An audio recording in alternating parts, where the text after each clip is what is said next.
Ibig sabihin, papunta tayo sa trig ulit. Ambiguous case.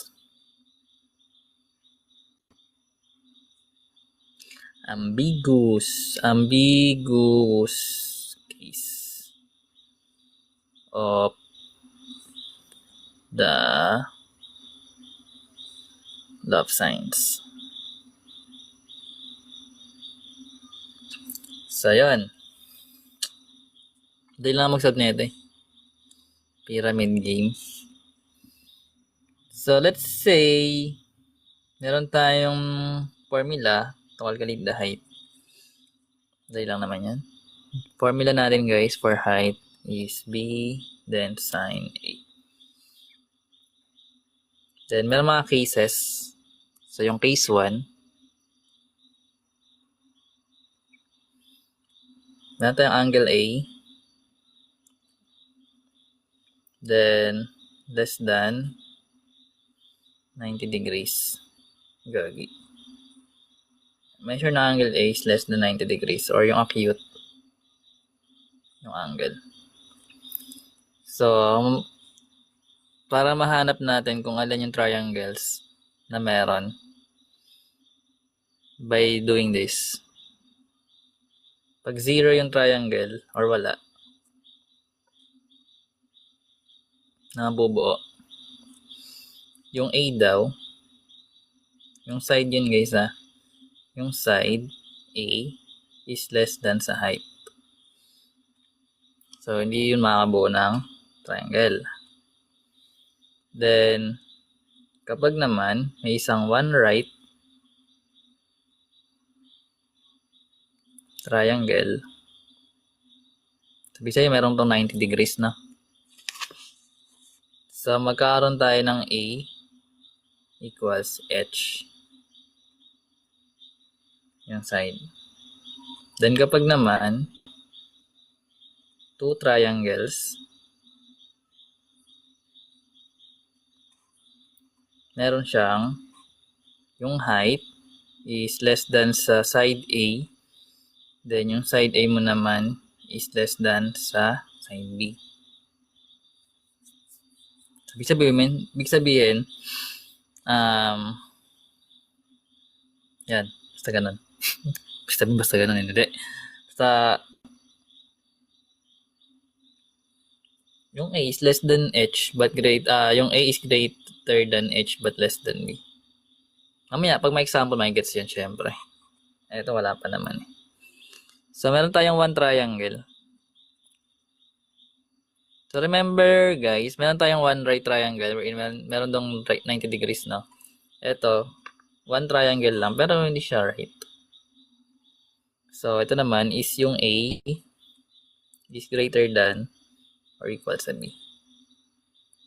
Babay ako Ito yung case 1. So, by using the sides and the heights, magets mo agad kung ilan yung triangle na mabubuo mo, no? Kapag meron kang acute na angle na given. So, ito yung magiging pattern mo. Then next, para sa obtuse, so yung case 2, para sa obtuse naman, ibig sabihin, yung A natin angle is greater than or equal sa 90 degrees.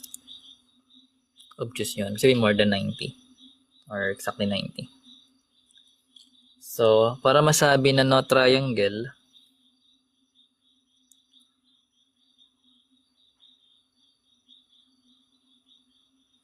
yung A natin is less than or equal sa B. Ito yung mga sides guys Kapag mga small letter, ibig sabihin mga side yan.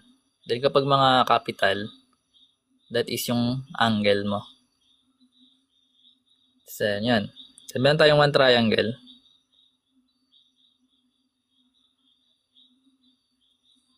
Kapag yung A is greater than B. So, mas malaki dapat yung angle A natin, no? Anyways, yun yung ano niya. Yun yung mga case dalawa. So, by using the sides, I gets natin yan. So, example. So, let's say meron tayong example number 1.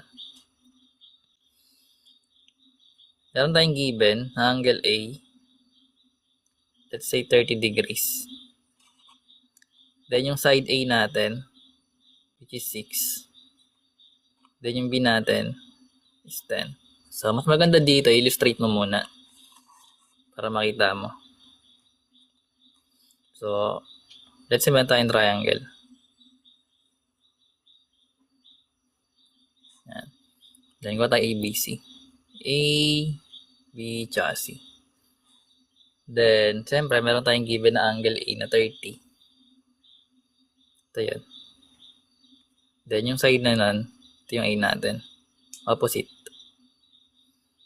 Then, yung B, opposite niya, yun yung side B. So, meron tayong SSA, di ba? Side, side, tsaka angle. So, anong gagawin pag meron na ito? So, basically, una mong gagawin, step 1, is kunin mo yung side, o yung angle B mo. Ito. Kasi ito yung may partner, di ba? Magamit tayo ng sine law kapag meron tayong cross. Kung given to, dalawa, ito makukuha natin. So, ibig sabihin, using sine law, find measure ng angle B muna. So, ito yung guys, no? Given. So, alam naman natin yung formula siguro.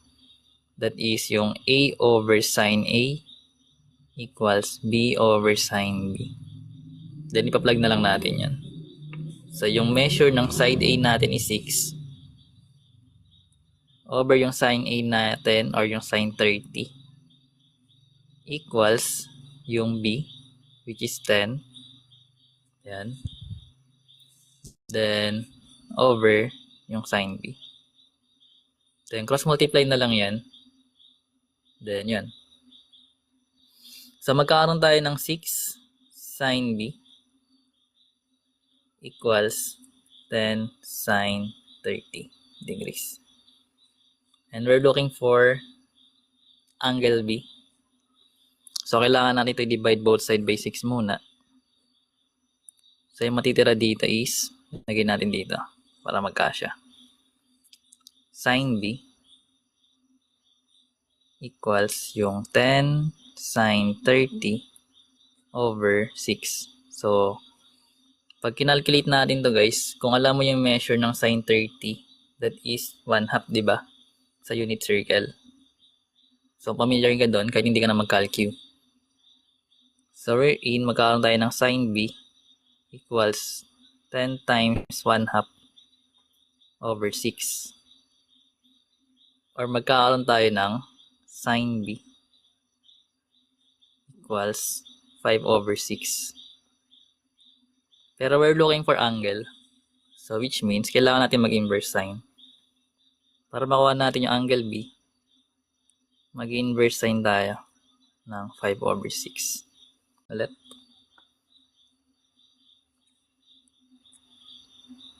Possible. Ano yun? Angle B.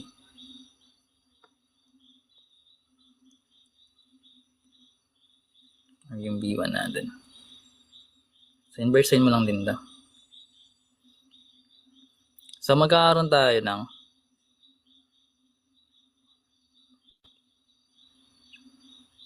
inverse sine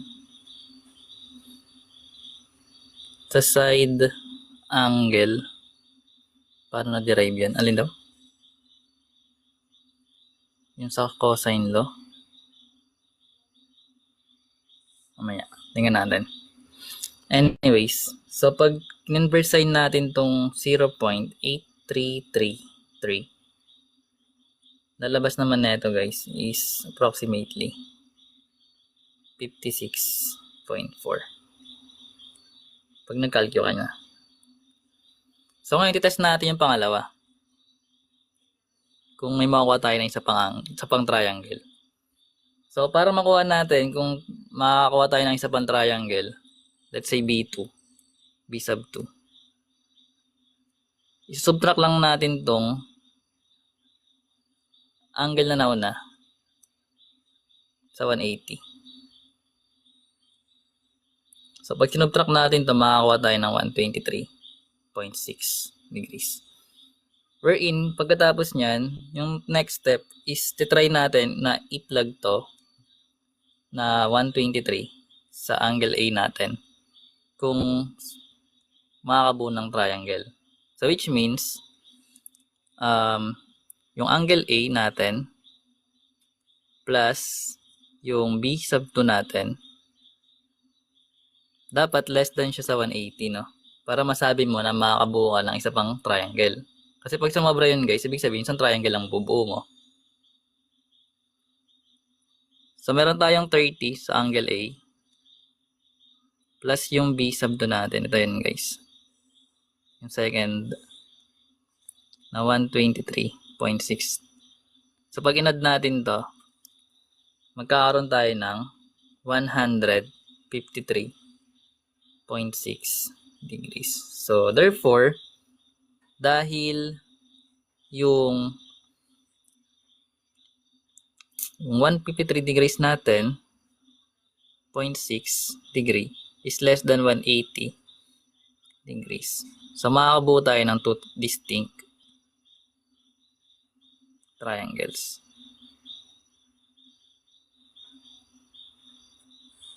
Pero pag sobra yung guys, sila yung makuha mo. So, solve na natin both triangles na. So, remember guys, solve for both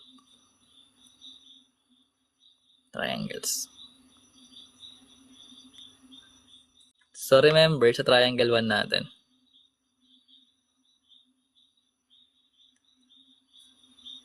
yung angle B natin, or yung B sub 1, is equal sa 56.4 degrees. Yung kanina, no? So, ngayon, para makuha natin, kung illustrate natin kasi sila ulit, guys, paano ba ito sabihin? Paano ba ito padaliin? So, kanina, meron tayong triangle. ABC. Yan. A, B, tsaka C, diba? So, yung angle A natin is 30 yan. Then, yung nakuha natin na angle B, that is, yung una is 56.4.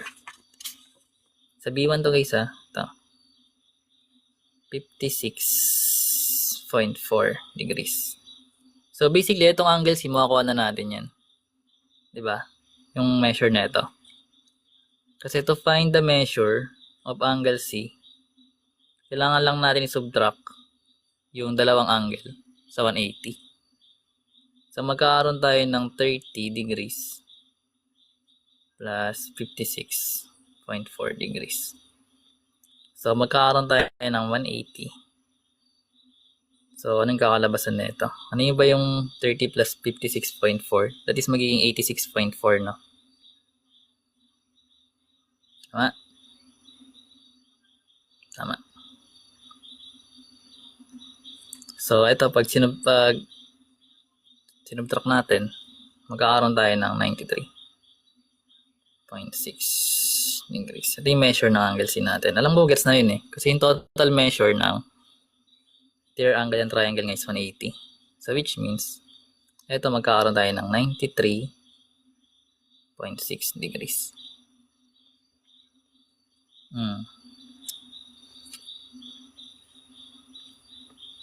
Ngayon,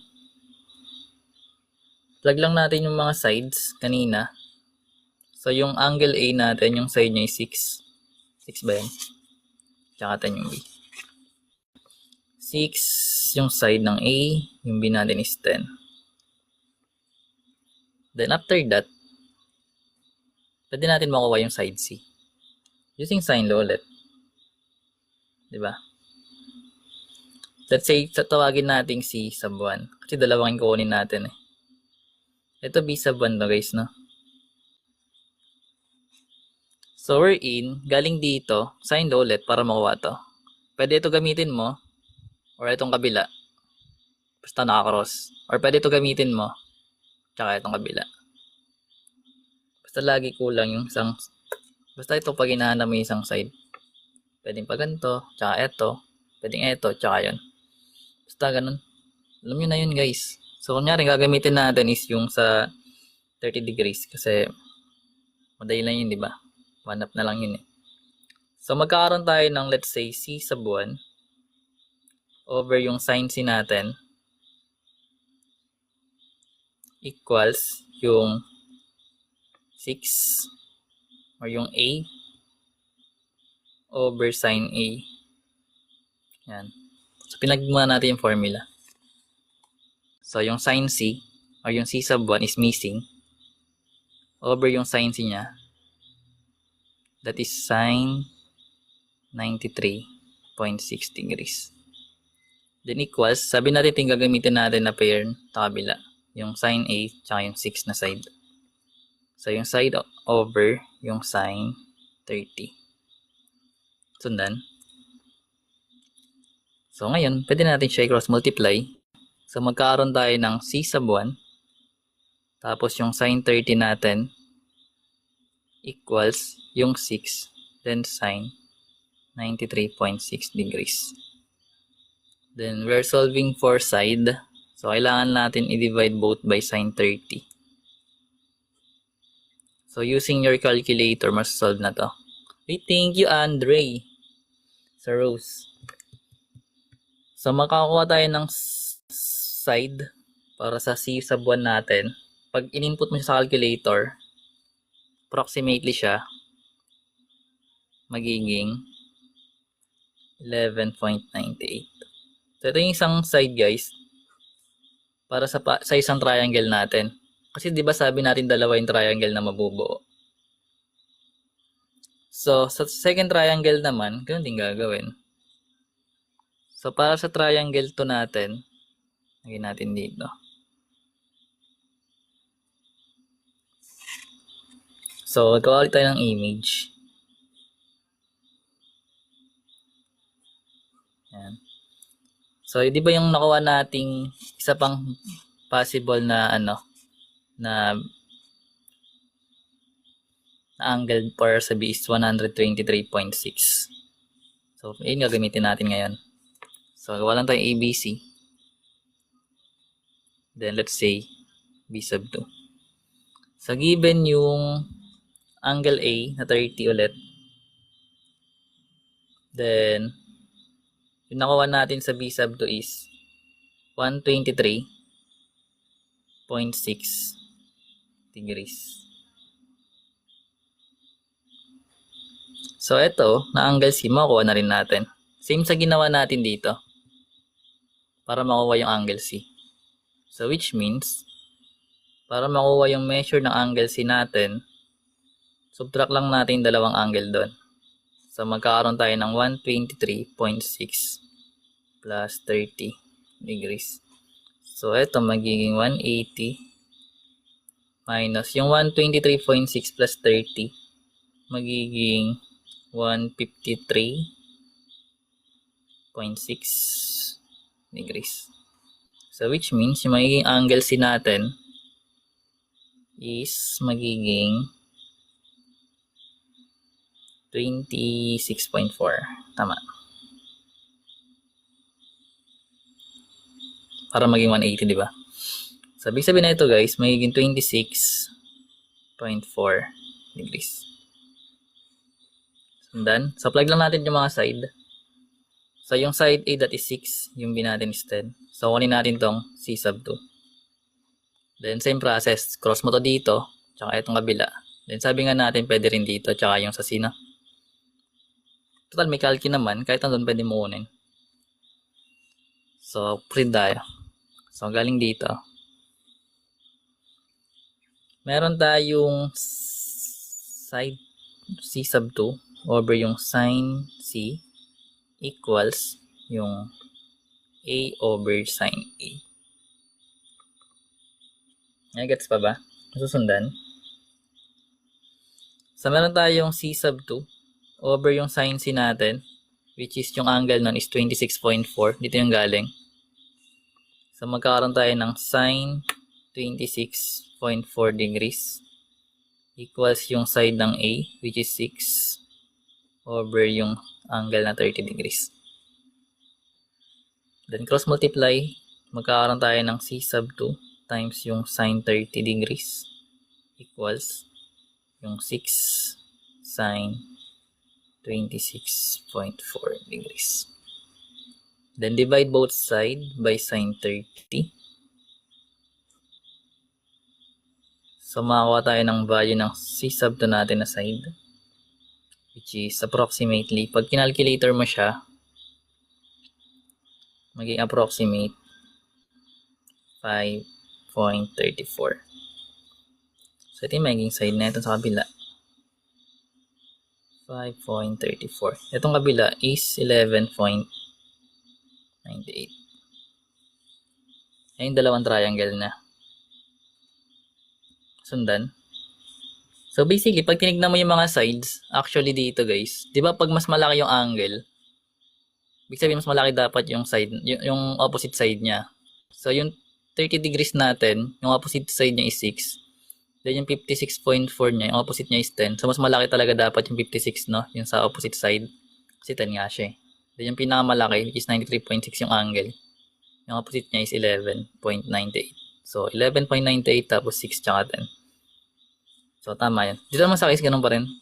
So, kung 26.4 yung degree na ito, mas maliit siya dito dapat, yung opposite side.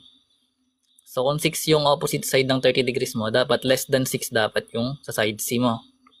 Kaya siya 5.34 yung nakuha. So, makakabuka pa rin ng isang pang triangle pag ganun. Kasi itong 123.6 yung pinakamalaki. Sana naintindihan yung pag-compare ng mga angles tsaka ng magiging side niya. Yun sa ganito. Gets?